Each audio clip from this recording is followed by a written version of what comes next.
한 사람을 향한 무차별적 폭력. 괴물이 돼버린 연인의 폭행. 거의 여자분 실신 상태에 가까웠고요.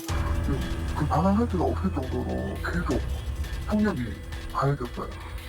뒤집으시네. 오늘 전화하는 거 같아?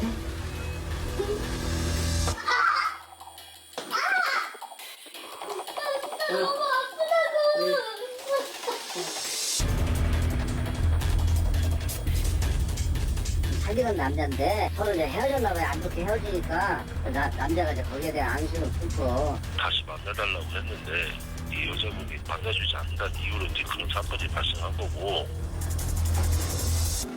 쓰러져 있는 모습을 보고 정신이 없었고 겁이 났습니다. 제가 그렇게 많이 쓰는지 몰랐습니다. 우발적으로 방문해서 정말 후회스럽고 죄송스럽고 정말 사랑했습니다. 사랑이라는 이름으로 포장된 광기. 비뚤어진 사랑의 결말이 잔혹한 범죄로 이어지고 있습니다. 악마가 된 연인의 두 얼굴. 데이트 폭력의 실체를 들여다봤습니다.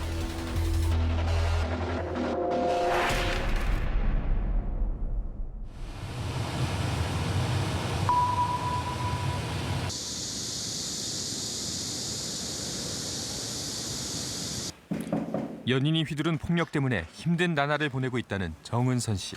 안녕하세요. 많이 들어가시죠. 새로운 인생을 꿈꾸며 만난 연인이었지만 기대는 절망으로 바뀌었습니다. 끔찍하고 공포스러웠던 그날의 기억이 정 씨의 몸 곳곳에 남아 있습니다. 죽인다고 그랬대요. 너 죽고 나 죽는다고 도망 나갔죠. 여기 있으면 더 죽을 것 같으니까. 한산한 도로 위.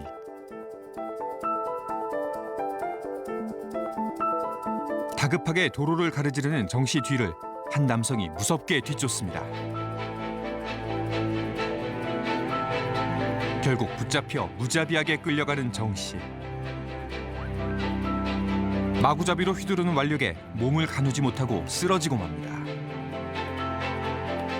남성은 쓰러진 정 씨를 향해 주먹질과 발길질을 멈추지 않았고 폭력은 한참이나 계속됐습니다.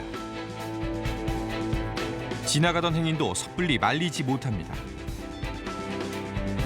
결국 정 씨는 남성의 폭력으로부터 벗어나기 위해 차들이 달리는 도로로 뛰어들었습니다. 그때 차도 안 보였어요. 죽을 것 같으니까. 지나가는 차 어떻게 갔는지 왔는지도 모르고 계속 쫓아오면서 때리니까 이제 그만하라고 했는데 계속 그렇게 하니까 옆에 분도 지나가는 분도 내가 막 알려달라고 살려달라고, 난 텔레비전만 살려달라고 하는 줄 알았는데 내가 그걸 겪었지.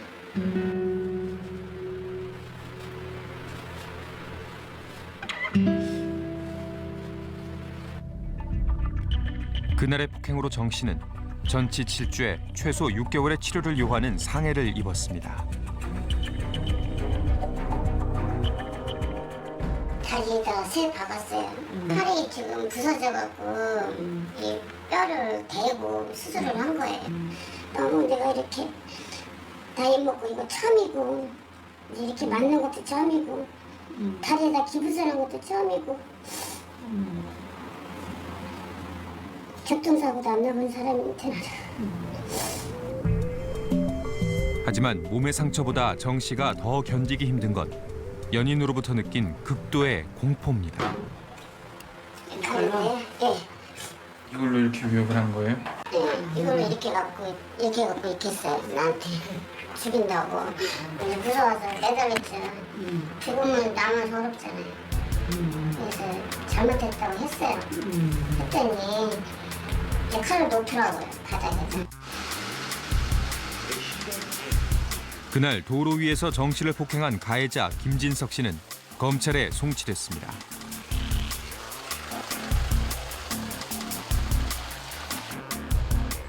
그렇다면 김 씨는 왜 자신의 연인에게 그토록 무자비한 폭력을 휘두른 걸까?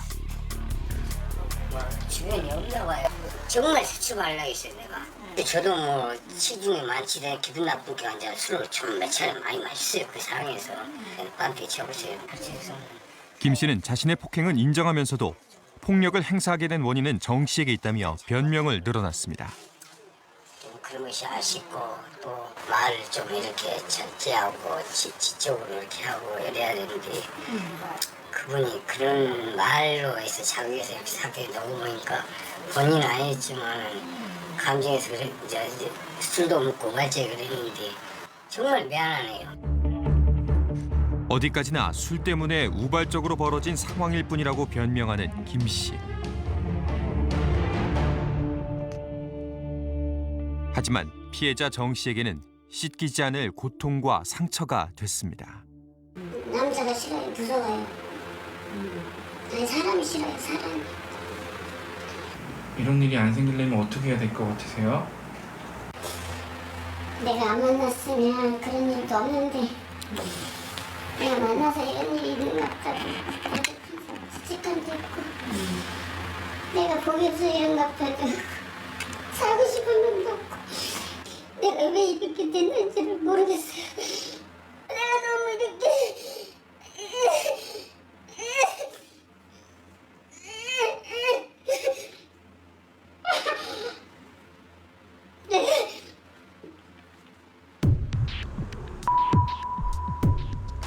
단순한 사랑 싸움으로 치부할 수 없는 데이트 폭력. 지난해 경찰은 데이트 폭력 전담팀을 만들어 범죄 근절과 대책 마련에 나섰습니다. 데이트 폭력 사건이 점점 늘고 있고 폭력의 수위와 잔인함 또한 심각해지고 있기 때문입니다. 관련자 남자는 집 안에 있고 여자는 밖에 있습니다. 참고. 상황실에서 전해온 긴급 신고.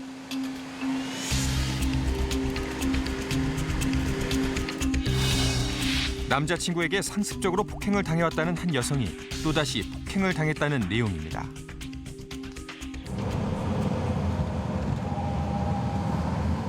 신고가 접수된 현장에는 관할 지구대가 먼저 도착해 상황을 파악하고 있습니다. 이런데요. 피해자 전화도 안 받아보고 제가 가봤는데 밖에도 없고 안에도 전화벨 소리가 들린가 우리가 밖에 들어봤는데 전화벨 소리 안 들리고 그래서 지금 안에도 소리 인기척이었거든요. 데이트 폭력 신고를 한 피해자와 가해자 모두 연락이 닿지 않는 상황. 계세요. 자칫 피해자가 위험한 상황에 놓여 있을지도 모르는 긴박한 순간입니다. 남자가 차를 타고 나갔다고요? 예, 그런 내용이 있었고 그 뒤로 한 3-5도의 문자 메시지로 취소할게요 이 문자가 와 있어요. 알겠습니다. 제가 네, 조치하겠습니다. 예, 감사합니다. 예. 피해자로부터 데이트 폭력 피해 신고를 취소하겠다는 문자가 왔지만 상황이 종료된 것은 아닙니다.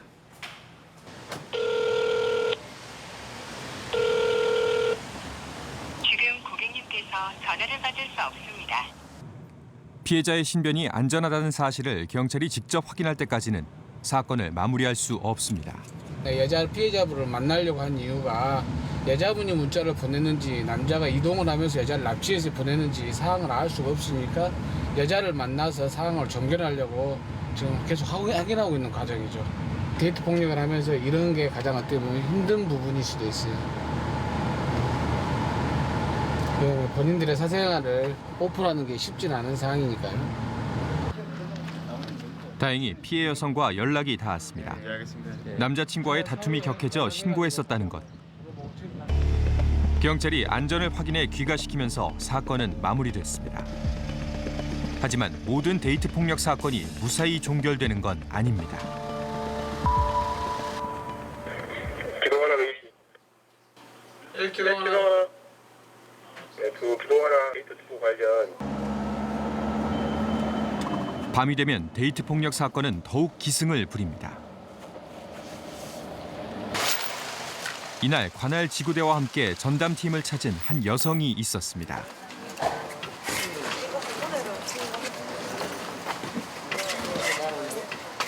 이분이 신고하신 분이에요? 이분이 신고하신 분이에요. 남자친구로부터 폭행을 당했다는 박지은 씨. 사소한 잘못만 해도 그냥 주먹으로 계속 때리고 눈에 멍들 때까지 때리고 제가 진짜 죽고 싶어요. 그래서 안 그런다고 하고 일단 그 자리를 피하려고 제가 집으로 갔었어요. 일단 그 뒤로 제가 너무 힘들어서 헤어지자 그랬거든요. 이거 저한테 욕하면서 저 막 진짜 칼로 찔러 죽여버린다고 그러고 저희 집 앞에서 계속 기다리고 있다고. 그럼 집에 지금 계신지 안 계신지도 모르고요. 한번 가볼까요, 그럼요? 근데 아마 경찰 신고해서 없는 거 경찰에 전해서 없을 거예요. 전담팀이 직접 폭행이 있었다는 현장에 가보기로 했습니다. 피해자의 진술과 현장 상황이 일치하는지 확인하기 위해서입니다. 남자분 계세요? 가해자인 남자친구는 이미 현장을 떠난 상황. 오늘 방 안에서 주먹으로 맞으신 거죠? 네네네.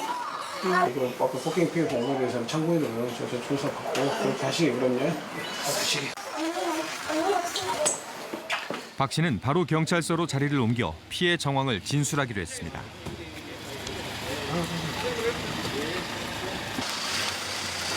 신고 직후 피해자의 구체적인 진술을 확보하는 것은 수사는 물론 추후 가해자 처벌을 위해서도 중요한 절차입니다. 박 씨는 그동안 남자친구의 상습적인 폭행에 시달리다 더 이상 견딜 수 없어 신고를 했다고 토로했습니다. 지금 한 80몇 일을 만났는데 60일 정도는 거의 맞았다고. 그냥 손찌감 정도 그 정도를 생각하면 거의 맨날 맞았다고 생각하면 될 것 같아요. 하루도 안.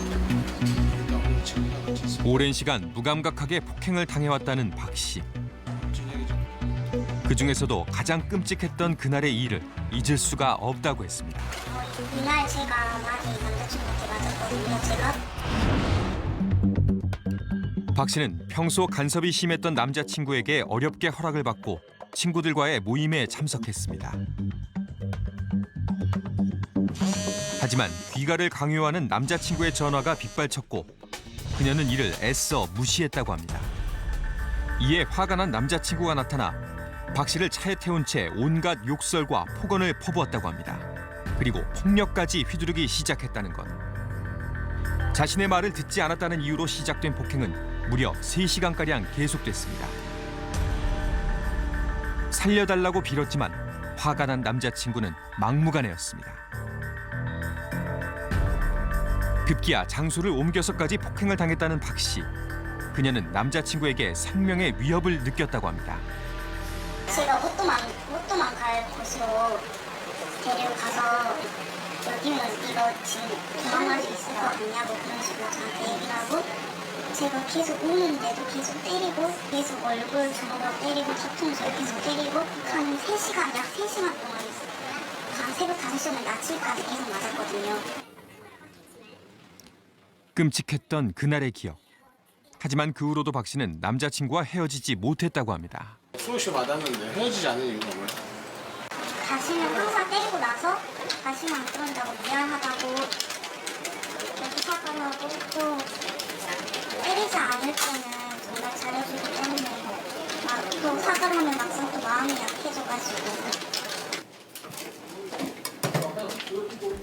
우리는 조사를 마치고 나오는 박 씨를 어렵게 설득해 뒤늦게 신고를 하게 된 이유를 들을 수 있었습니다.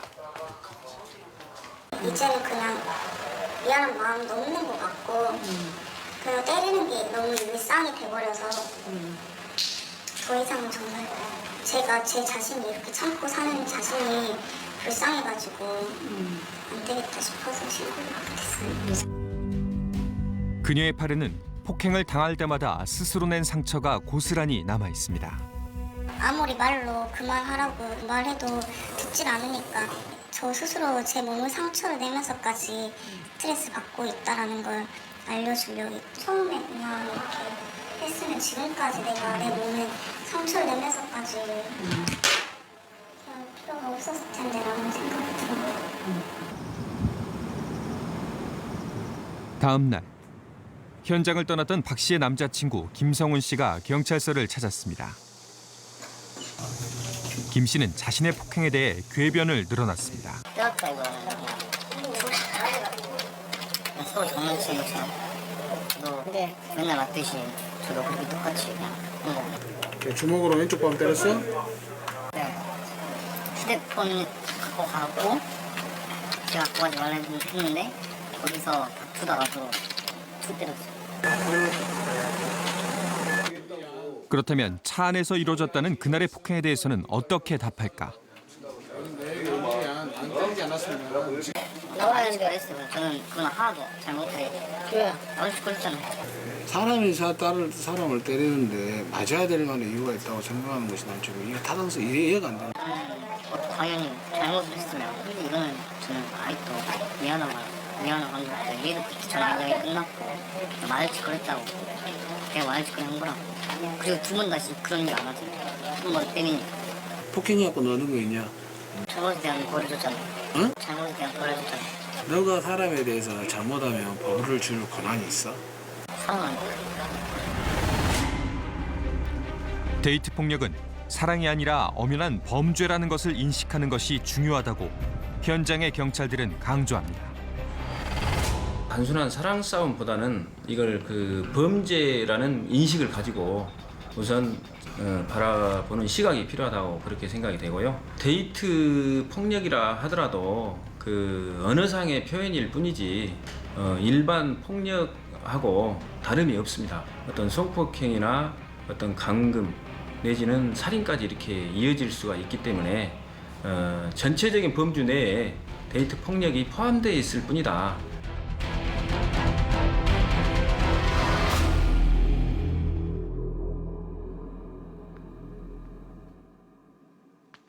하루 평균 22건이 발생하는 데이트 폭력.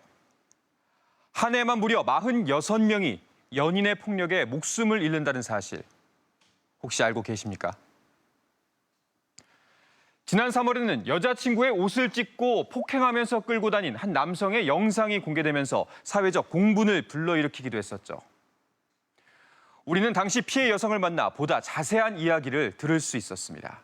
필요하시면 언제든지 연락을. 계속 너무 작은 말에도 집착과 소유욕이 심해지고 도를 넘어서서 헤어지자고 했는데요. 목을 누르면서 얼굴을 손바닥으로 얼굴 뭉개질 정도로 때리고 계속 방황하니까 머리채를 잡고 운전대에다가 던지고 창문에다가 던지고 위에 키가 자기가 사랑한다고 찢어버리고 저 비상계단으로 끌고 가서 주먹으로 얼굴과 명치랑 목을 계속 때리면서 발로 밟으면서 기절을 할 때까지 그렇게 한 다음에 2층까지 머리채를 잡고 시체 끌듯이 끌고 간 다음에 엘리베이터에 태워서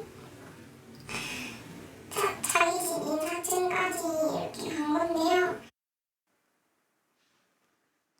가해 남성은 현장에서 체포돼 구속됐지만 청와대 국민청원 게시판에는 해당 영상에 충격을 받은 시민들의 청원이 줄을 잇고 있습니다. 가해자에 대한 처벌 수위와 함께 피해자 보호를 강화해달라, 법을 개정해달라는 내용이 줄을 이루고 있습니다. 폭언이나 폭행은 물론 협박과 납치, 때로는 살인으로까지 이어지는 데이트 폭력. 그 실태를 추적했습니다. 그날 차량 블랙박스에 기록돼 있는 김수진 씨의 행적. 6시 31분에 들어가가지고 블랙박스가 6시 31분에 찍혀있기 때문에 그거는 네이버고요. 그녀가 향한 곳은 건물에 입주해 있는 작은 사무실들 중 한 곳이었습니다. 남자친구를 만나기 위해 찾아간 그곳에서 어떤 일이 벌어질지 그 누구도 알지 못했습니다.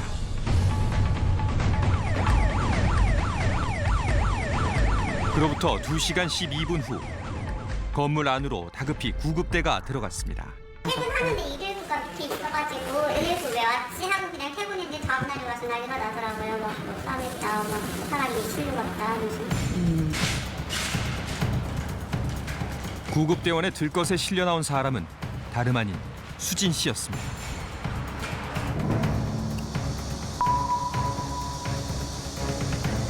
구급차에 실려갔던 수진 씨는 어떤 상태일까?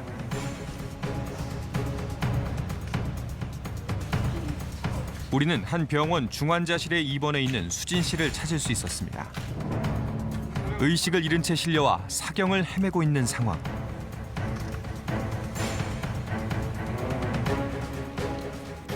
딸이 다쳤다는 소식에 한 걸음에 달려온 아버지는 누워있는 딸의 모습을 보고 큰 충격을 받은 상태였습니다. 근데 지금 들어가면 아프니까 나가는데 얼마나 맞아요. 사람이 때릴 때는 얘가 얼마나 당했어요. 여자가 무슨 일이 있어요. 이렇게 붙고 누가 이렇게 붙고 팔 이렇게 붙고 이렇게 붙고 얘 다 맞아봤어요 내가. 얼굴을 알아보기 어려울 정도로 부어있다는 수진 씨의 상태는 예상보다 심각했습니다. 오늘 처음에 저는 그냥 너 때 그냥 맞았다고 생각했는데 와보니까는 내 사상적으로 내가 죽었다고 그러니까.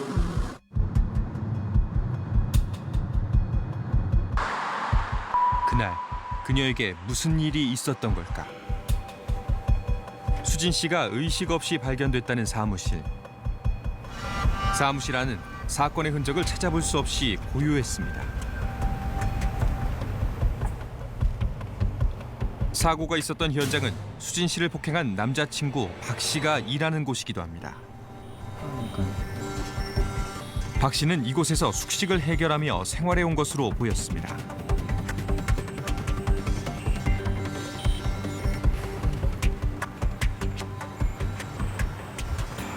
사무실 앞에 있는 CCTV는 당시 상황을 목격하지 않았을까? 안녕하세요. 여기 밖에 있는 CCTV 있잖아요. 혹시 여기서 관리하시는 건가요? 근데 그거 안 나와요. 우리 사무실 여기까지 안 나와요. 왜냐면 전산실도 왔다 갔지만 딱 거기밖에 안 나와요. 탐문 끝에 사고가 있었던 당일 남녀가 다투는 소리를 들었다는 입주민들의 이야기를 들을 수 있었습니다. 의식이 얇은 건 아니고 10시쯤? 네. 어마어마한 벽에 꽝꽝거리는 소리 보통 이렇게 하는 게 아니고 좀 큰 사운드 같아서. 화실한 소리 뭐 비슷한 거 나던데? 망치질 뭐 비슷하게 뭐 이렇게 하는 소리 나면서 여자 비명 소리 계속 났어요. 경찰 조사 결과 수진 씨와 가해자 박 씨는 오래된 연인 관계로 확인됐습니다. 피해자와 가해자가 사귄 시간이 5년이 넘기 때문에 상당히 긴 시간 동안 만나고 현재까지 관계를 유지하고 있는 상태라 데이트 폭력은 맞는 것 같습니다. 연인 간의 폭력은 맞습니다. 주변에서도 두 사람이 함께 있는 모습을 종종 목격했다고 증언했습니다. 한 번인가 두 번인가 같이 와서 여자가 콧노래도 부르고 그런 사이가 좋았던 것 같아요. 평소 사이좋은 연인처럼 보였다는 두 사람. 박 씨는 왜 사랑하는 연인에게 폭력을 휘둘러 생사의 기로에 서게 만든 걸까? 경찰에 따르면 그날 박 씨는 수진 씨에게 다른 남자와의 관계를 추궁했다고 합니다. 말다툼 끝에 감정이 격해진 박 씨가 수진 씨를 심하게 폭행했다는 겁니다. 현장에서부터 피해자가 전혀 의식이 없는 상태로 발견이 되고 119로 호송이 됐기 때문에 가해행위가 있었던 건 확실해 보입니다.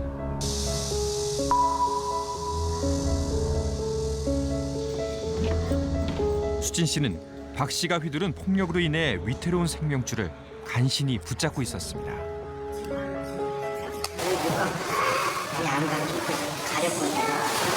간호사도 얘기한 게 마지막에 오늘 밤에라도 준비하셔야 된다. 이게 120, 정상인이 120인데 지금 떨어지는 게 70에 갖고 제가 봤을 때도 58로 떨어졌거든요.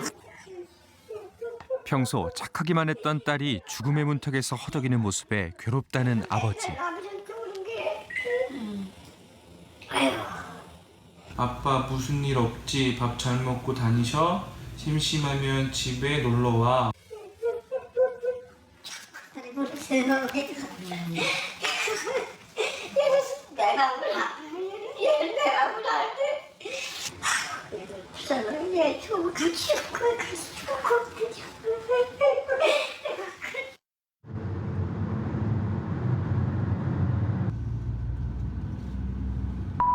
아버지와 다른 가족들의 간절한 바람에도 불구하고 수진 씨는 결국 세상을 떠났습니다.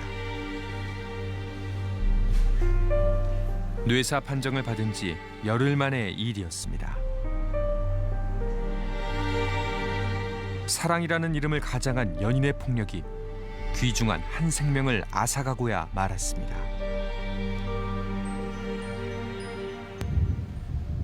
그런데 지난 1월 법원은 수진 씨를 폭행해 숨지게 한 박 씨에게 집행유예 판결을 내렸습니다.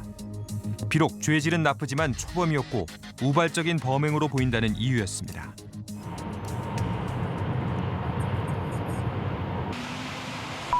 수진 씨의 사망 이후 박 씨는 어떻게 지내고 있을까? 박 씨를 찾아갔습니다. 계세요? 계십니까? 안녕하세요. 저 KBS 추정식품팀에서 왔는데요. 혹시 좀 잠깐 뵈러 왔는데. 오는데요?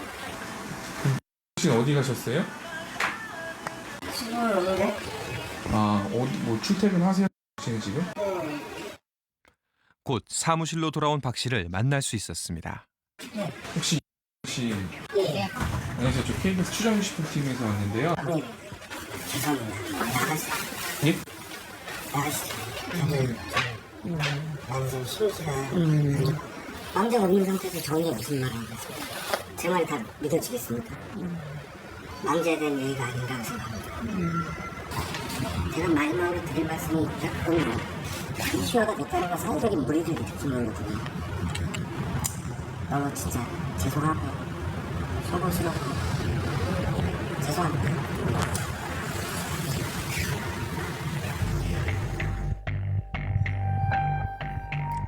연인에게 가해지는 데이트 폭력.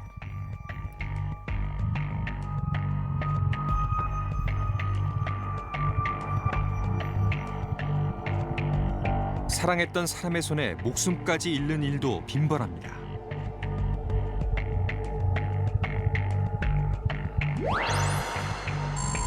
최근 4년간 데이트 폭력의 발생 빈도는 꾸준히 증가하고 있는 추세.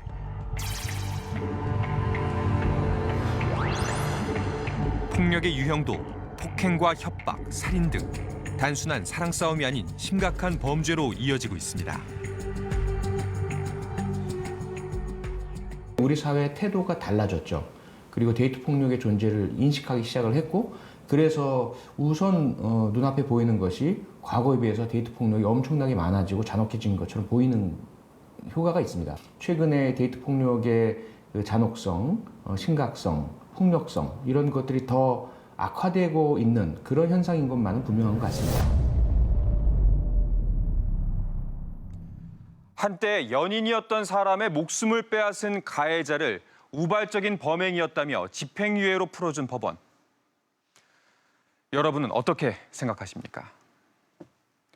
점점 더 잔혹해지는 양상에 비해 턱없이 낮은 처벌이 데이트 폭력을 부추기는 것은 아닐까요?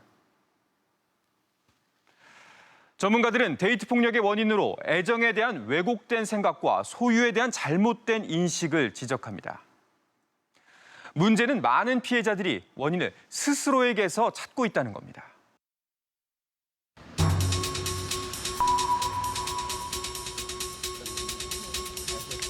윤성미 씨는 집으로 향하는 길이 가장 두렵다고 말합니다. 안락하고 편안한 휴식을 주어야 할 집이 윤 씨에겐 더 이상 안전한 공간이 아니기 때문입니다. 맨날 무섭죠. 누구랑 통화하면서 전화 끊기면 신고해달라고 112에다가. 그냥은 나타날 것 같으니까 무서워. 저번에는 여기에 서 있었던 적 있었어요. 어디요? 계단에.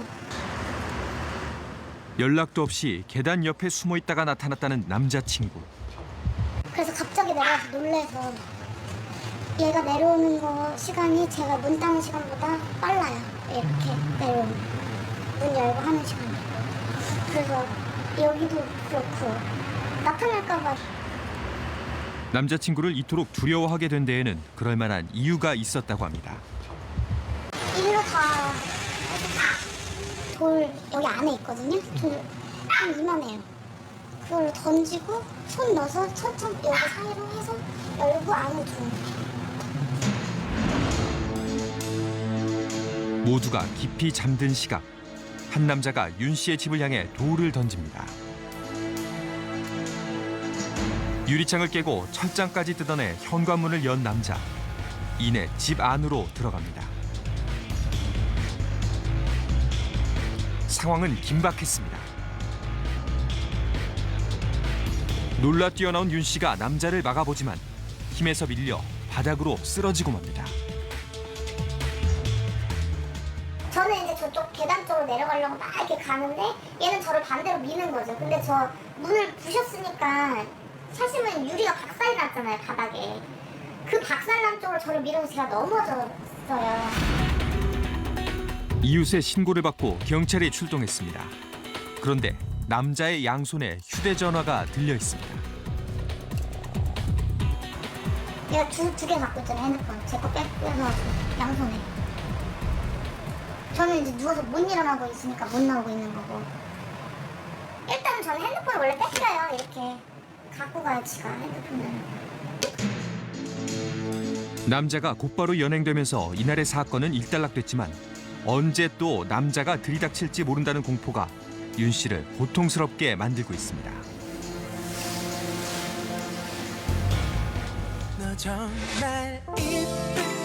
우연한 기회에 서로를 알게 돼 연인이 됐다는 윤 씨와 조 씨. 하지만 연애 초부터 시작된 조 씨의 집착은 윤 씨를 지치게 했습니다.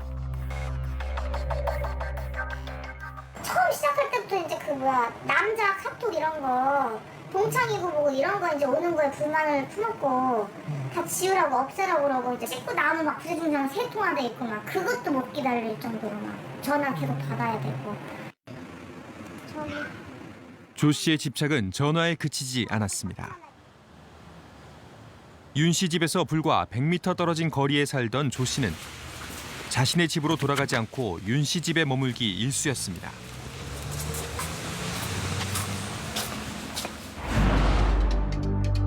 그러던 어느 날 집에서 잠을 자던 윤 씨는 이상한 기척에 눈을 떴습니다. 문을 열어준 적도 없는데 자신의 집에서 만취해 있는 조 씨를 발견하고 극도의 공포감을 느꼈다는 윤 씨. 윤 씨는 자신의 집에서 도망쳐야 했습니다. 집사가 나가려는데 문이 잘 안 열린단 말이에요. 문 열리자마자 신발 신을 시간이 없으니까 그냥 맨발로 막 뛰어내려갔어요, 진짜.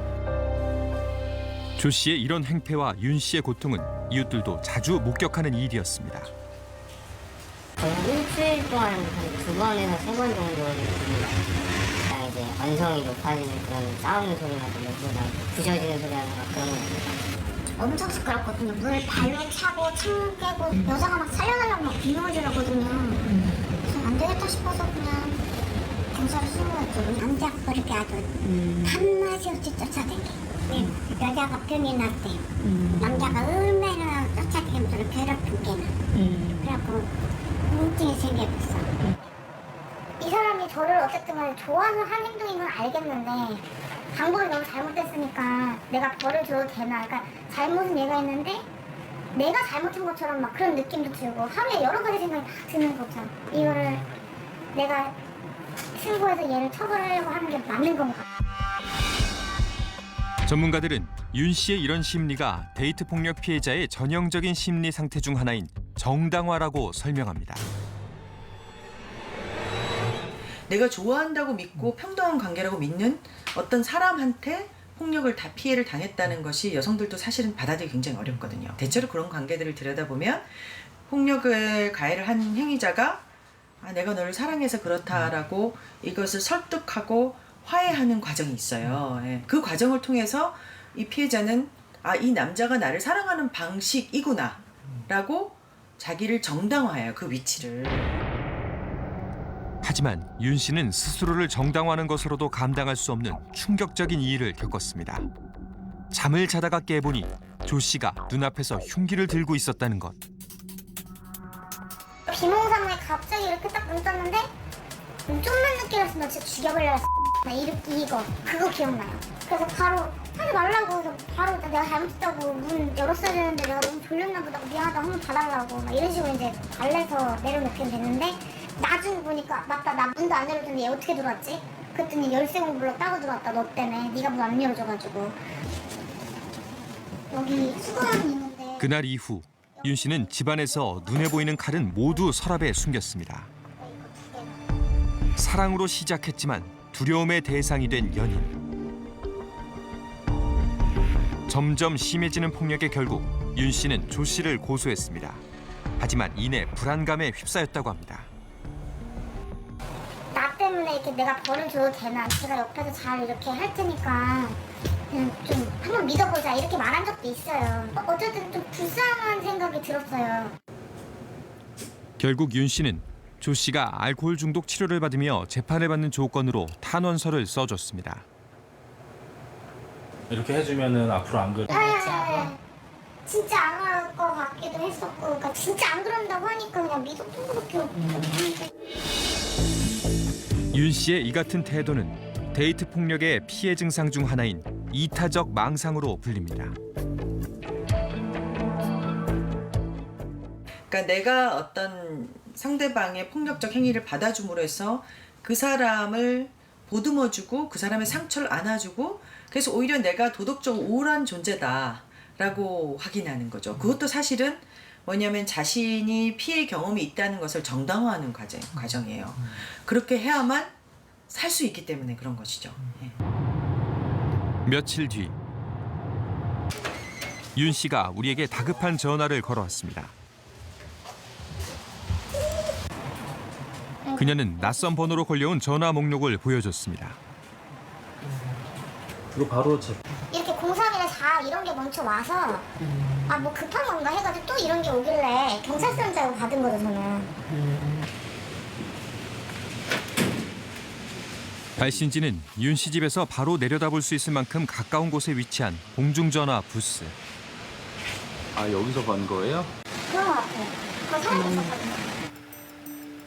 윤 씨와 법적 공방을 벌이고 있는 조 씨는 윤 씨에게 연락이나 접촉을 해선 안 됩니다. 그런 조 씨가 윤 씨 집 앞에서 전화를 건 겁니다. 실제로 두 번호는 정확히 일치했습니다. 같이 밥 먹으면서 얘기나 좀 할까 해서. 밥을 먹어. 어떡할 거야? 나올 거야 말 거야? 그 병원 언제 들어가냐고. 나 집에 올 때도 어저께 경찰차 타고 왔어. 그래 상관없어 나하고. 그 네가 밖에 있을 것 같다는 생각이 자꾸 드니까 난 어쩔 수가 내가 없네. 밖에 있어도 너한테 하나도 없어. 그럼 어떡할까? 아 너 이쪽에 안 온다며. 그러니까 어떡할까? 얘가 인근에 있으면 안 나갈 수가 없게 되는 게 여기 올라오는 게 더 무섭다고. 내가 나가야지. 여기 있으면은 옆집 사람들이 없으면 둘밖에 없는데 밖에 외부로 나가면 길거리에 사람이 있잖아요. 그럼 제가 나가요 그럼. 그동안 조 씨는 집요하게 전화를 걸며 윤 씨를 괴롭혀왔습니다. 난 제발 집 근처에 오지 않는 걸 원했던 거야. 계속 어제는 그렇게 얘기했는데 몇 번을 얘기해야 알아듣는 거였는데 제가. 내가 그래서 어제 집 근처 갔어? 안 갔잖아. 집 앞이었잖아. 거기도 왜 네가 보이냐고. 건물 안에 들어가 있었냐? 내 집 건물에? 그냥 길가에 있었어. 너 지금 어딘데? 아 어딘지 너 네가 그걸 왜 물어봐. 나좀 가서 혼자 냅두라고. 나 좀 생각 좀 하게. 어디냐고. 이번이 마지막이라는 조 씨의 말에 이날도 설득하기를 포기한 채 약속 장소로 나갔다는 윤 씨. 하지만 술에 취한 조 씨의 폭언과 위협이 이어졌고 윤 씨는 결국 자리를 피했습니다. 그리고 조 씨는 또다시 윤 씨를 쫓아와 현관문을 두드렸습니다. 대체 언제쯤이면 벗어날 수 있을지 막막하기만 하다는 윤 씨. 상황이 이렇게 반복되자 윤 씨는 자존감마저 잃었다고 합니다. 말리고 이제 빌면 돼. 뭐 내가 너무 멍청해서 이렇게 당하나 왜 나를 멍청한 사람 취급하나 이런 생각도 들으니까 여러 가지 생각이 자존감도 엄청 떨어지고 이 사건으로 인해 가지고 사람들은 나를 내가 피해자라는 걸 알아준다기보다는 쟤도 분명히 뭔가 제가 잘못된 게 있으니까 저런 사람 만났을 거야. 그런 약간의 시선 혼자만의 자격지심인지 몰라도 그런 게 생겨버렸죠 이제. 윤 씨는 극도의 스트레스와 불안 장애를 호소하고 있습니다. 잠을 제대로 자지 못해 정상적인 생활도 어렵고 극도로 예민해진 감정 상태가 지속되고 있는 겁니다. 이게 아마 뭐 항우울제라고 그러고 공황장애 치료제, 수면 진정제 및 신경 안정제, 예, 둘 다 약간 뭐 그런 비슷한 불안 뭐 조절 기타. 대부분 어떻게 지내세요? 그날 이후로. 그냥 저는 편하면 안 되는 건가 봐요. 이런 사람을 만났기 때문에 어떤 생각까지 했냐면은 얘랑 헤어지는 방법은 둘 중에 하나가 죽어야 된다. 얘가 안 죽으니까 내가 죽어야 되겠다. 근데 내가 죽기에는 너무 억울하잖아. 도대체 내가 얘랑 헤어지기 위해서 내가 왜 죽어야 되는지도 모르겠고 도대체 내가 무슨 죄를 졌길래 이렇게까지 불안해야 되는지 진짜 모르겠어요. 왜 이런 벌을 받아야 되는지도 모르겠고. 의식적으로는 이 상황이 이해가 잘 안 되잖아요. 그럼 결국 이제 술이나 마약이나 뭐 여러 가지 약물에 의존하고 그걸 통해서 견디고, 그렇지만 이게 또 그 상태로는 갈 수 없으니까 의식이 돌아왔을 때는 현실이 너무 고통스러운 거죠. 그래서 가해의 경험, 그러니까 그 사람이 가해했다는 것을 명확하게 인지하죠. 이제 이렇게 이제 반복되는, 그래서 무서운 거예요, 이게. 한 사람의 인생을 완전히 망가뜨릴 수 있는 것이죠. 데이트 폭력에 시달리는 피해자가 스스로에게서 문제를 찾으려 든다면 가해자는 거꾸로 상대방에게서 문제를 찾는 경향이 있습니다. 옷을 야하게 입었다거나 밤에 늦게 다닌다는 등 자신의 폭력을 정당화하려 한다는 겁니다. 전문가들은 연인의 행동이 폭력인지 아닌지 헷갈린다면 고민하지 말고 일단 폭력으로 받아들인 뒤 그에 맞는 조치를 취하라고 조언합니다. 자신의 피해 사실을 주변에 알리고 적극적으로 도움을 받는 것이 연인의 폭력에게서 벗어나는 첫 번째 단계라는 겁니다. 그렇다면 근본적인 해결책은 과연 무엇일까요?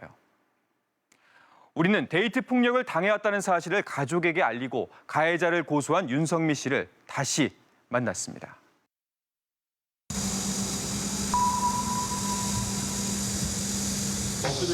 윤 씨는 한때 연인이었던 조 씨를 처벌하기 위해 증인 심리 기일에 참석했습니다.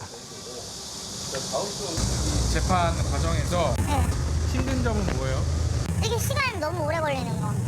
가해자한테는 재판을 준비하는 시간이겠지만 피해자한테는 그 계속 심리적인 그런 불안을 혹시라도 또 가해를 입을 것 같다는 그런 걸 하루하루 피만 나가는 심정에서 그런 나를 기다려야 될 수밖에 없는 거. 이런 거 자체가 문제가 되게 심각한 것 같아요. 데이트 폭력은 사랑 싸움이라는 편견에 외면당하기 일쑤지만 윤 씨 곁에는 힘이 돼준 사람들이 있었습니다. 피해자인 우리 주변에 많은 건장한 사람들이 있다라는 것, 그리고 혼자가 아니라는 것을 보여줌으로 인해서 어떤 그의 집착이라든가 보복 범죄에 대한 심리적인 압박을 가주기 위한 예방 수단으로서 특별히 우리 사법보좌위원들이 여러분들이 함께 했습니다. 우리는 이날 심리를 마치고 나오는 조 씨를 만날 수 있었습니다. 그는 일부 혐의에 대해 자신의 잘못을 인정했습니다. 안녕하세요. 저 KBS 추정식품팀에서 나왔는데요. 네, 제가 이제 술이 많이 취하면은 눈빛이 좀 바뀐다고 하더라고요. 술이 많이 취하면. 그리고 이제 출력 끊긴 상태거든요. 출력 끊긴 상태인데 뭐. 그러면 여태까지 있었던 게 다 술 취해서? 아닌 것도 있지만 거의 술 문제 때문에 많이 그러니까 술 문제가 다툼이 제일 많았어요. 그 얘기들을 다 전화 한번. 조 씨는 자신의 행동이 폭력임을 인정한다면서도 시종일관 술 핑계를 댔습니다. 제 얘기는 한 5분도 안 해요. 데이트 폭력이라는 거 인정하시는 건가요? 데이트 폭력은 데이트 폭력이죠. 어떻게 보면 사귀다가도 화가 나가지고 제가 지금 치료를 받고 있는 게 그분들 때문에 치료를 받고. 아니 잘못했죠. 뭐다 제가 한번 인정하고 피해자뿐만 아니라 피해자 가족분들한테도 사실은 너무 미안하지. 연인 사이였는데 좀 이렇게까지 와가지고 안 좋게 되고 좀 마음. 긴 공방 끝에 법원은 조 씨에게 강간과 특수 협박, 주거 침입 등의 모든 혐의를 인정, 징역 1년 6개월에 80시간의 성폭력 치료 프로그램 이수를 명령했습니다. 믿기지가 않아요. 안 믿겨요. 지금도 얘기하고 있으면서도 그게 상상이 그 철문 소리 그거 저는 계속 이제 있어요. 이 지역을 떠나야죠. 주변도 창피하고 옆집 뭐 밑에 집 다 미안하고 타 지역에 가서 살고 가서 이름도 개명하고 뭐 이럴 생각이 그렇게 하시려고 하는 이유가 있어요? 나중에 찾아낼까 봐. 그래서 얘랑 조금이라도 연관될 것 같은 친구들도 마음은 아프지만 친구를 다 끊어버릴 거예요 저는.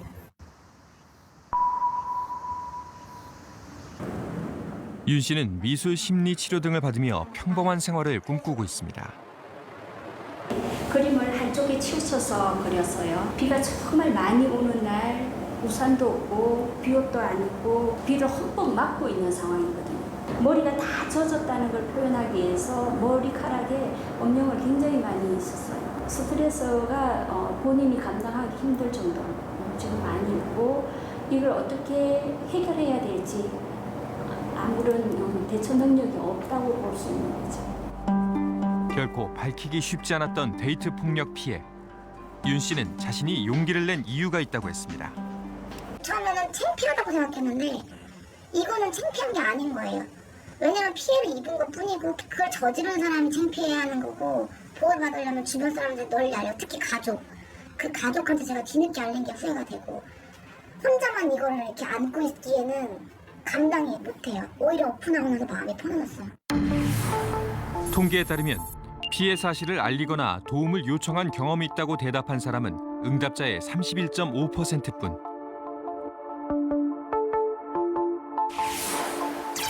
피해 사실을 알리지 않은 이유는 피해 사실을 제대로 인지하지 못했거나 창피해서라는 답변이 많았습니다. 이게 폭력인지 아닌지 헷갈린다라고 하면 그 폭력으로 인식을 해라. 예. 그러니까 데이트 폭력이라는 게 두 사람의 사이에 일어나는 것들이기 때문에 이걸 폭력으로 인식하지 못할 수가 너무 많다는 얘기죠. 사소한 폭력이라도 폭력을 특히 물리적 폭력을 행사하지 해서는 안 된다라는 인식의 전환 또는 이런 교육이 필요하지 않은가. 지난해 1월 헤어진 연인이 자신의 집에 계속 찾아오자 경찰에 신고한 여성. 하지만 경찰은 두 사람의 주소지가 같고 과거 동거를 했다는 이유로 남자를 돌려보냈습니다. 이렇게 풀려난 남자는 3시간 뒤 다시 돌아와 여성을 흉기로 찔렀습니다. 여성은 병원으로 이송됐지만 사흘 만에 사망했습니다.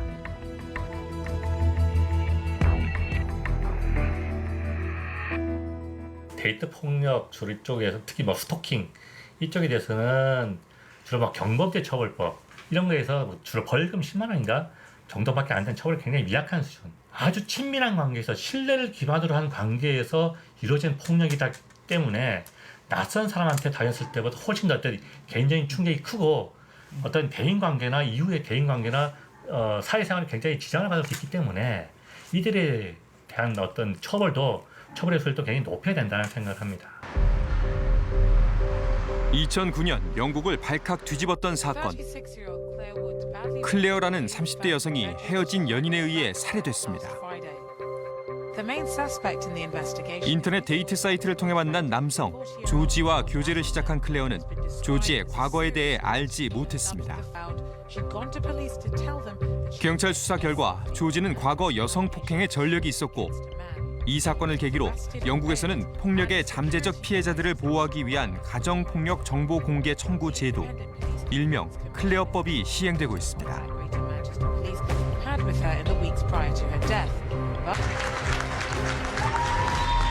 미국은 데이트 폭력에 대해 강력한 조치를 취하고 있습니다. This law is that it didn't just change the rules. It changed our culture. And it made clear to victims that they were not alone, that they always had a place to go, and they always had people on their side. 1994년 여성폭력 방지법을 제정한 미국. 미국은 가정폭력을 비롯한 데이트 폭력과 스토킹까지 모두 법으로 보호하고 있습니다. 게다가 해마다 2월을 데이트 폭력 근절의 달로 정하고 정부가 나서 데이트 폭력에 대한 경각심을 일깨우며 적극적으로 대응하고 있습니다. 약 20년 전부터 학교에서는 학생을 대상으로 데이트 폭력 예방 프로그램을 실시하고 있기도 합니다.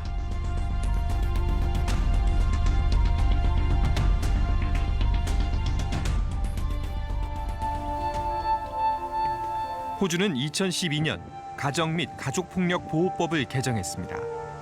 가정폭력의 개념을 확대해 연인 등의 친밀한 관계에서 일어나는 폭력도 가정폭력으로 규정하고 있습니다. 가장 극명한 차이는 미국이나 유럽, 캐나다, 호주, 뉴질랜드 등에서 바라보는 데이트 폭력은 일반적인 폭력보다 훨씬 더 위험한 범죄예요. 상습적이고 지속될 것이며 이대로 뒀다가는 그리고 끔찍한 잔혹범죄로 나아갈 가능성이 있는 범죄로 봅니다. 우리나라에서 보는 데이트 폭력은 여전히 사랑 싸움이에요. 사랑하니까 사랑하는 사람 사이에서 사적인 문제. 이것이 우리나라가 바라보는 가장 커다란 차이점이죠. 그동안 데이트 폭력에 대한 인식과 처벌의 근거가 미약했던 우리나라. 이제는 새로운 법 제도로 연인 관계에서 일어나는 폭력과 잔혹한 범죄를 예방해야 한다는 목소리가 커지고 있습니다. 폭력이나 범죄는 결코 피해자 잘못이 아닙니다. 어떤 누구도 맞을 짓을 한 사람은 있을 수가 없습니다. 결코 피해자 스스로에게서 원인 찾지 마시고 자책하지 마시고 사랑의 이름으로 이루어지는 폭력은 있을 수 없습니다. 폭력에는 사랑이 없습니다. 폭력을 저지르는 순간 그것은 사랑이 아니며 범죄이며 반드시 처벌받아야 한다는 것 결코 잊지 말아주시기 바랍니다. 치안정책연구소에 따르면 데이트 폭력의 재범률은 무려 76%가 넘습니다. 한 번 연인에게 폭행을 저지른 가해자가 또다시 폭력을 행사할 가능성이 높다는 이야기입니다. 바로 어제 정부는 여성폭력방지기본법 제정을 추진하겠다고 밝혔습니다. 데이트 폭력과 스토킹, 디지털 성범죄 등 새로운 양상의 여성폭력에 대한 강력한 대응도 그중 한 가지입니다. 올 초 자신이 겪었던 성폭력 피해를 대중 앞에서 담담히 털어놓은 피해자의 큰 용기가 미투 운동으로 번지고 사회 각계각층으로 확산되는 모습을 보면서 우리 사회가 달라지고 있음을 많이들 실감하셨을 겁니다. 사랑을 빙자한 명백한 범죄, 데이트 폭력 앞에 눈 감아온 우리 사회의 인식에도 이제는 철퇴를 가할 때입니다.